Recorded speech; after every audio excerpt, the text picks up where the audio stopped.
De São João, né?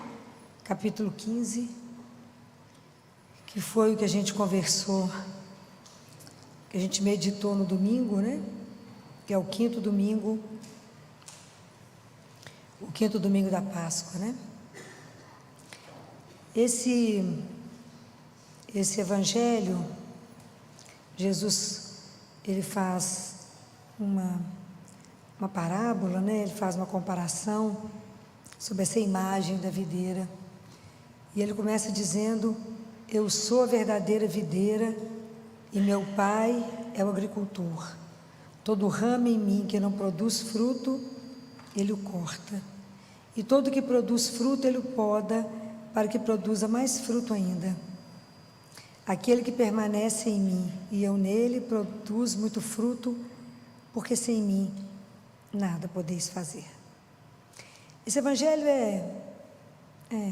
de todas essas parábolas que Jesus conta, a riqueza que é muito grande, e ela é tão interessante porque ela conta para a gente, se vocês lerem tudo em detalhes, que a nossa vida cristã, ela é um mistério de comunhão com Deus. Essa é a nossa vida cristã, há um mistério dessa comunhão. Eu só consigo ter fertilidade espiritual se eu permanecer em Deus. Então, quando Jesus faz essa comparação, eu sou a verdadeira videira, essa imagem todos os judeus conheciam, porque o templo de Jerusalém, né, escrito a descrição do livro de um historiador da época, que era Joséfo, ele descreve que o templo era de ouro, e que quando todos os anos eles iam fazer uma visita ao templo, né, eles iam oferecer sacrifícios, e lá de fora, quando eles tinham que passar pelo arco da porta, tinha uma videira imensa em ouro, e os cachos do tamanho de um homem. Isso já era conhecido, porque isso tem uma referência em Números capítulo 3, quando Moisés manda Josué ir à terra de Canaã, e fala: a terra prometida pelo Senhor, vai lá para você ver a terra. E eles voltam ficando impressionados com a riqueza, que era um lugar que tinha leite e mel. Então, isso já era uma analogia de que o reino de Deus, o templo, era de verdade ali, a terra prometida, né? Então, quando Jesus fala, ele fala: eu é que sou a videira verdadeira, sou eu que sou. Mas essa imagem as pessoas já sabiam. Então, Jesus, mais uma vez, ele faz alusão às coisas do Pai, enquanto ele estava aqui. Ele é o templo, a videira verdadeira, né? Aquele que permanece em mim. Quando nós fomos batizados, todos nós fomos enxertados em Cristo, pelo batismo. Então, é a videira, nós somos colados nele, enxertados nele. E ele fala que a gente precisa produzir frutos, porque estamos enxertados em Cristo. Ele precisa permanecer nele para que isso produza fruto. Porque sem mim, como diz ele, nada podeis fazer. E aí, no século V, no deserto de Gaza, existia um monge que chamava João. Quando um fiel faz uma pergunta para ele interessante, que ele pergunta para ele assim: mas como é que pode conviver a liberdade do homem com sem mim nada podeis fazer? Essa pergunta é uma coisa que a gente pensa mesmo. Mas sem mim vocês não podem fazer nada. Então como é que fica a minha liberdade, sendo que eu não vou conseguir nada? E a explicação dele é, claro, brilhante, né? Ele diz assim: o homem que tem, cada um de nós, quando a gente tem uma tendência ao bem, quando a gente deseja algo do bem, Deus nos dá a força para que a gente consiga realizar essa obra boa. Então, na verdade, as coisas boas do mundo, para que Deus consiga realizar, depende de nós. Porque nós temos que ter um desejo do bem para que a força de Deus possa realizar o trabalho através de nós. É belíssimo isso, né? Então, todas as vezes que a gente tem um impulso, tem um desejo. A gente já sabe que todo pensamento que chega em nós, bom, procede de Deus. Então, quando aquilo chega, oferece a Ele, né? Fala, isso está de acordo, se estiver de acordo, Ele vai permitir que aquilo se concretize, que aquilo seja realizado. Mas como é que a gente pode permanecer em Deus? O que significa isso de forma prática na nossa vida para hoje, né? Porque Jesus, quando fala isso, ele fala lá na última ceia. Como é que a gente permanece em Deus? Não tem jeito. Primeira forma de eu permanecer, eu permaneço por causa da minha fé, porque eu creio. Então eu permaneço. Quando eu creio, eu não creio numa ideia, eu creio numa pessoa, eu creio em alguém. Acreditar é dar o meu coração a alguém. Então eu sei para quem eu estou dando, eu sei diante de quem eu estou. Então eu tenho fé nele, então eu permaneço nele por causa da fé. A forma que eu tenho de me manter na minha fé, de me comunicar com Ele, é pela oração. E a oração é uma coisa espetacular, porque na oração é um momento, primeiro, de um encontro. Então, eu me encontro com Deus. A segunda, que para me fazer este encontro, a hora que eu vou encontrar com Ele, a primeira coisa que eu tenho que ir é na minha verdade. Então, a gente reza com sinceridade. Tira a cera, tira a máscara e se revela. Porque Deus sabe quem que a gente é, né? Já sabe, não serve para nada, etc. Mas é preciso que a gente diga, fala, Senhor, eu vim aqui do jeito que eu estou, eu não preciso fingir que eu sou piedosa, eu não preciso fingir que eu entendo, eu não preciso fingir do mistério, só conheço nada que eu sou, que eu creio, eu quero acreditar, eu quero permanecer, eu quero, mas não dou conta de nada. É assim.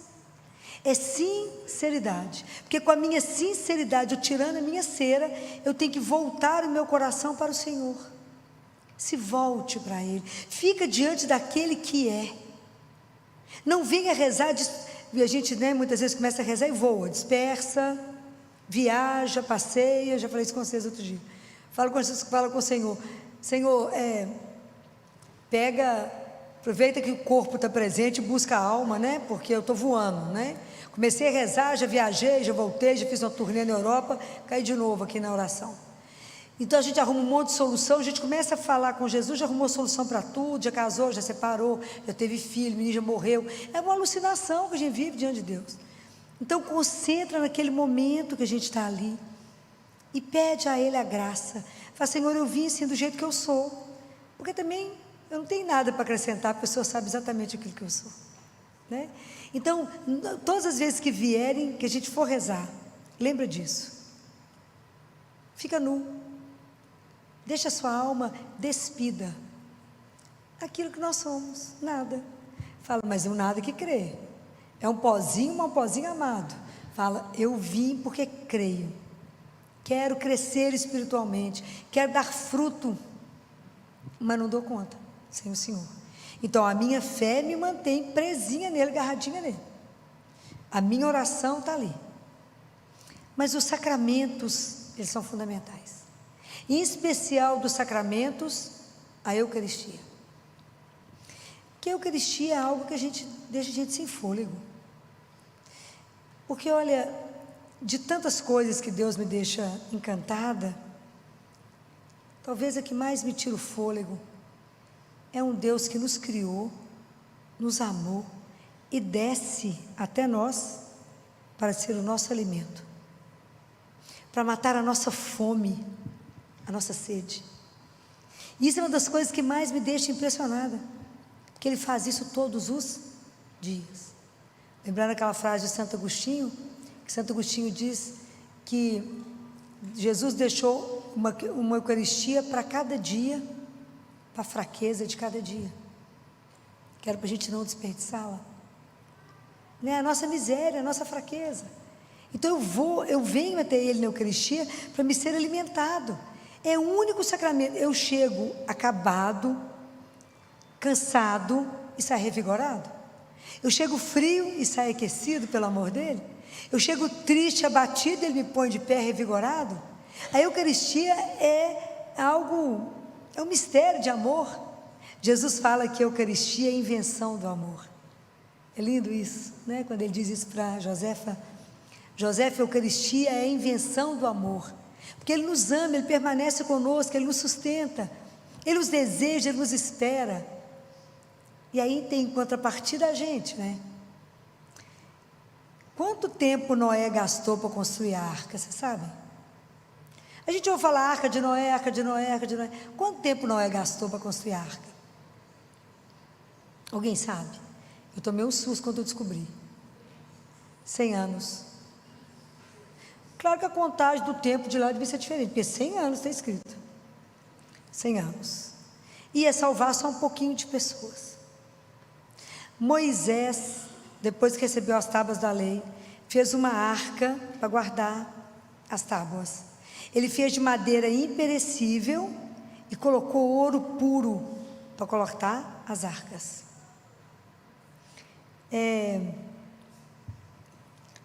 Quando a gente vai receber a Eucaristia, Salomão gastou 7 anos para construir o templo.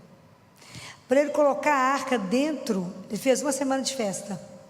Dançou, fizeram sacrifício, cantaram, para colocar a arca dentro do templo. Quando a gente comunga, a gente recebe Jesus vivo. O autor da palavra, o autor a própria palavra, né? O autor da vida, o criador da vida, que aquele povo se preparou tanto para poder guardar algo que lembrasse ele. Nós temos o privilégio de receber o Senhor dos anjos, aquele que o céu não pode conter, vem ficar em nós. E nós preparamos quanto tempo para receber Jesus na Eucaristia? Nem precisa falar, porque a gente quer morrer de vergonha, né? A hora que eu fiquei estudando sobre isso, eu falei, que vergonha, né? Que será que em 15 minutos, enquanto eu estava na fila para receber a Eucaristia, eu dispersei meus pensamentos, em vez de estar concentrado diante de quem eu ia receber? Será que eu preparei o meu corpo para poder receber aquele que é o meu Senhor? O meu Salvador? Com que estado eu venho recebê-lo? Com que consciência eu venho? Disperso. Porque se é um mistério eu permanecer em Deus misticamente pela fé, pelo batismo, vocês imaginem o que é eu recebê-lo vivo e ser a morada de Deus. Esse mistério, Ele em mim e eu nele, isso é uma loucura. Não dá para a gente compreender, é claro que não, mas dá para a gente começar a pensar que a Eucaristia é algo para a gente tremer, que nós estamos diante de Deus vivo, que vem fazer habitação em mim.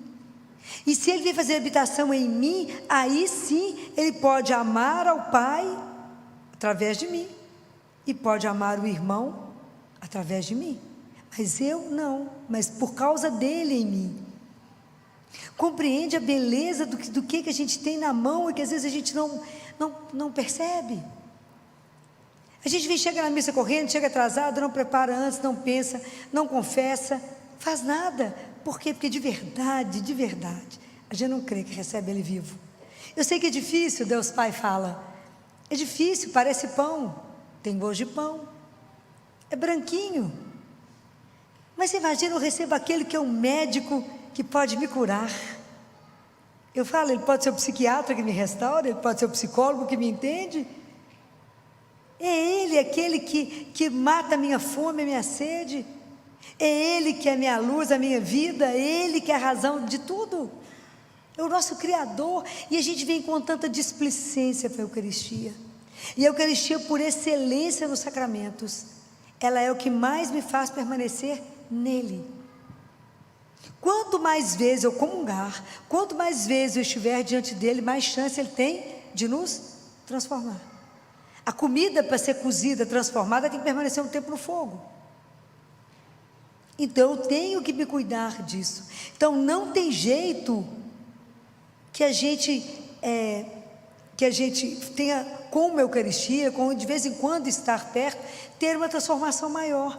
Quanto mais eu estiver perto de Deus, quanto mais eu tiver a graça da Eucaristia diária, mais chance eu tenho de Deus me transformar e me santificar por causa dele. Mas aí, quando a gente está mantendo a fé, o outro sacramento que a gente precisa voltar, Padre Pio faz uma definição belíssima. Padre Pio falou que confissão é dar banho na alma.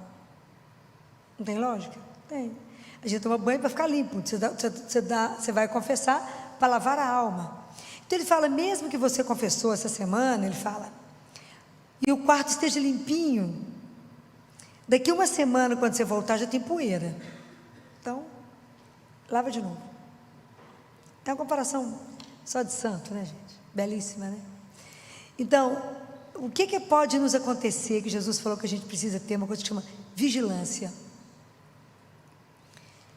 Porque quando a gente está vivendo uma vida de oração, no caminho nosso da santificação, fazendo os sacramentos, comungando, e Jesus fazendo as obras através de nós, nós corremos qual risco?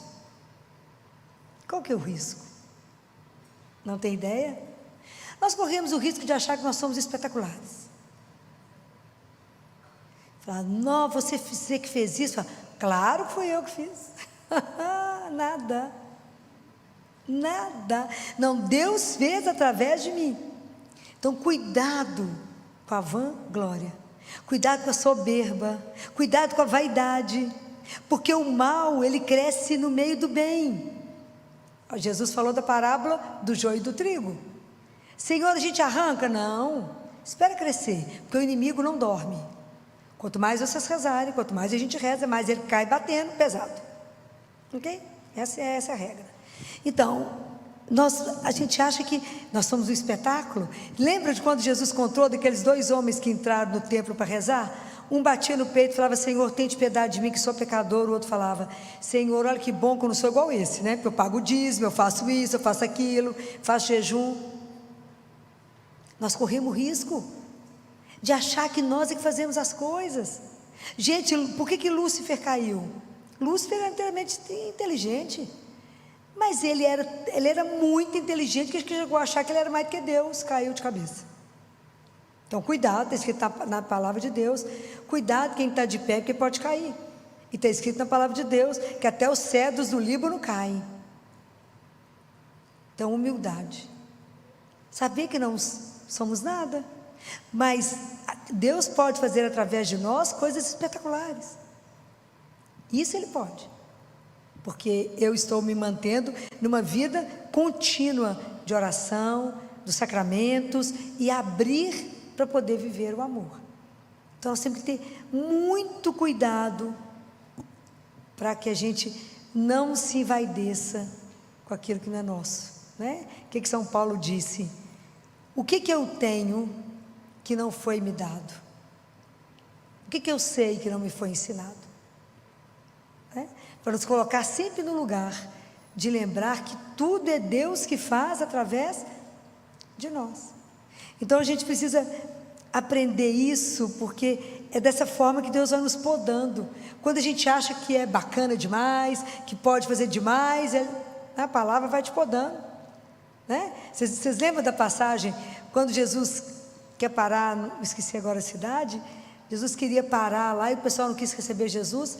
Aí João e o outro falou assim, Senhor, só quer que a gente manda fogo descer do céu? Jesus falou, uai, que espírito que é que está andando vocês aí? Porque a gente acha que é mais do que Deus, né? Tem que fazer mais outras coisas, né?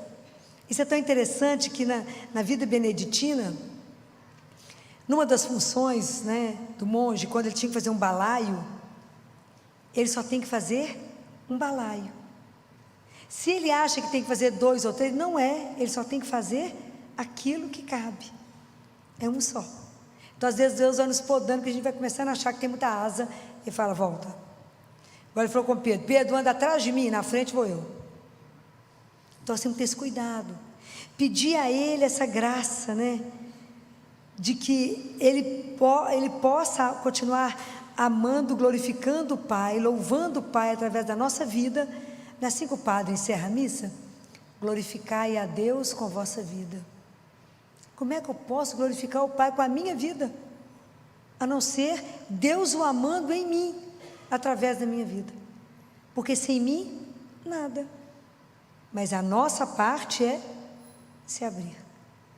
Então, essa parábola é uma coisa para a gente poder pensar, porque Jesus fala, isso aqui é tão lindo, né? Ele fala: não fostes vós que me escolhestes, mas eu que vos escolhi e vos designei para irdes e produzirdes fruto, e para que vosso fruto permaneça.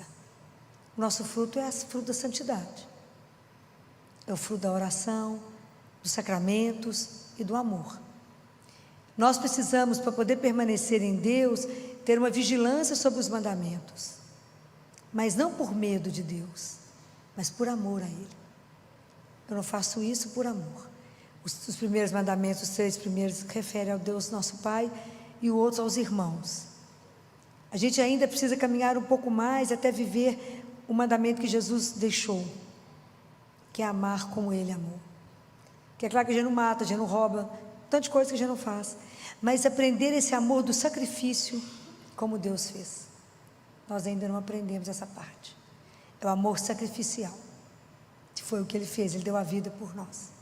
Então, até a gente aprender a ser consumido por causa do outro, ajudar o outro, entendemos esse projeto de Deus que é magnífico, mas que a gente não compreende, a gente se entrega, e permitir que Deus faça a obra que Ele sonhou em nós.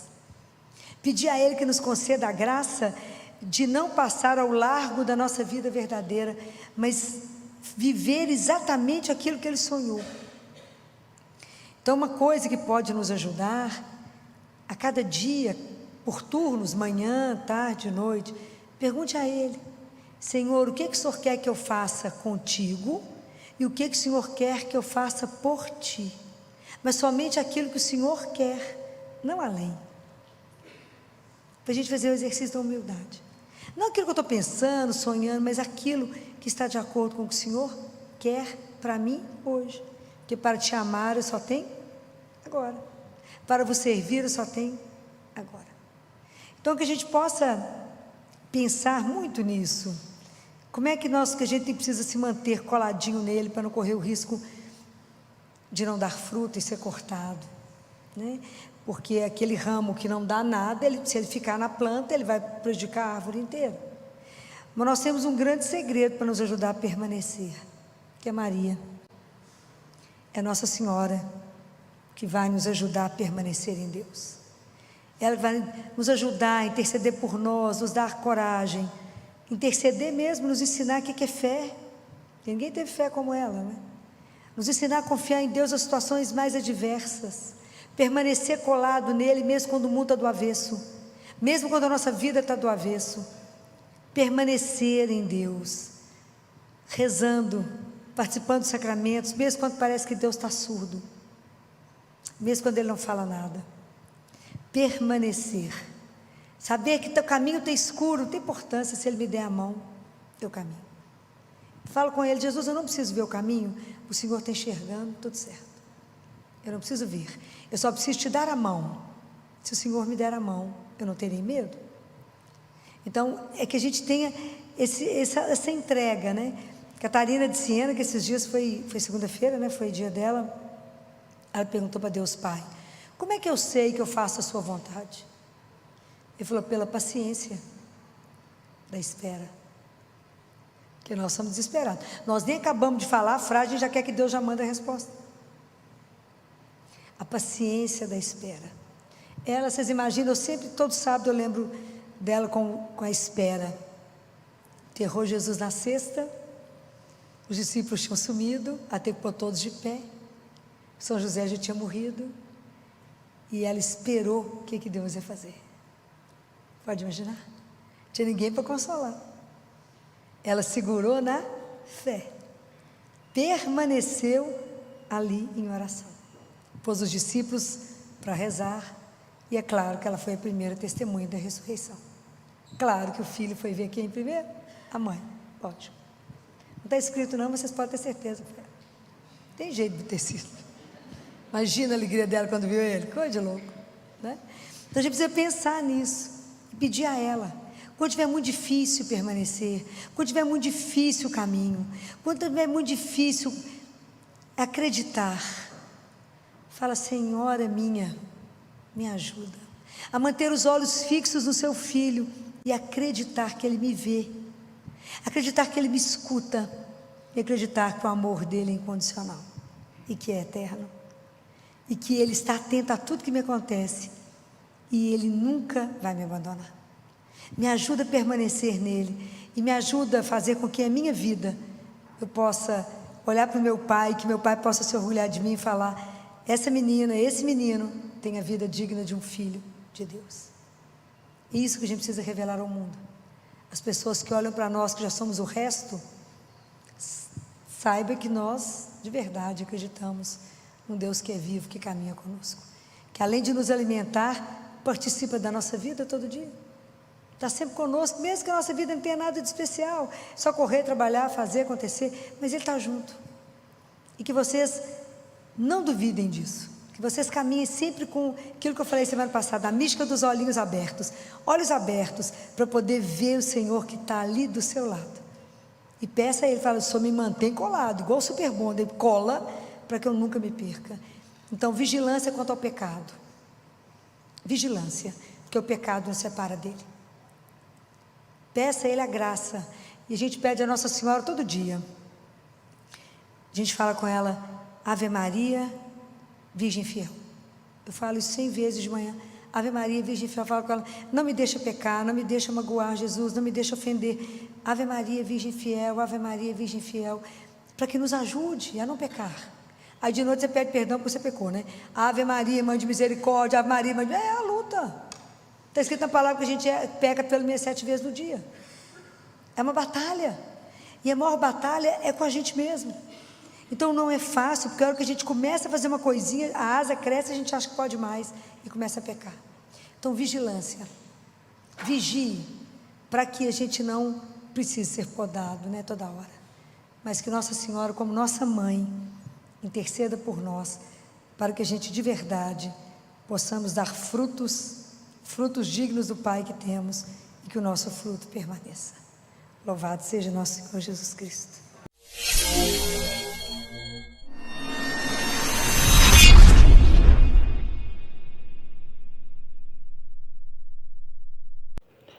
Louvado seja nosso Senhor Jesus Cristo, para todos sempre seja louvado. Olá, meu irmão, olá, minha irmã, você que chegou até aqui agora, eu quero te fazer um convite muito especial. Conheça o meu canal De Cima dos Telhados. É o meu, é o teu, é o nosso canal que nasceu do desejo e da vontade de anunciar o amor e a misericórdia do Pai, Cristo Jesus. Mais um vídeo da nossa querida, da nossa grande, da ungida, da abençoada, cheia do Espírito Santo, doutora Filó. Créditos ao canal da doutora Filó aqui no YouTube, doutora Filó Oficial. Eu vou deixar o link na descrição desse vídeo para que você conheça o canal da doutora, para que você siga, para que você receba a palavra de Deus. Meu irmão, minha irmã, seja muito bem-vindo. Você que está chegando pela primeira vez, se inscreva, ativa o sininho, compartilha, vem para a família De Cima dos Telhados, vamos anunciar juntos o amor de Deus. Você que já é inscrito, Deus te abençoe, Deus te ilumine, muita paz e muita saúde, meu irmão. Compartilha, deixa teu comentário, deixa teu like, vamos anunciar o amor de Deus. Estivemos e sempre estaremos reunidos em nome do Pai, em nome do Filho, em nome do Espírito Santo. Amém. Paz e bem.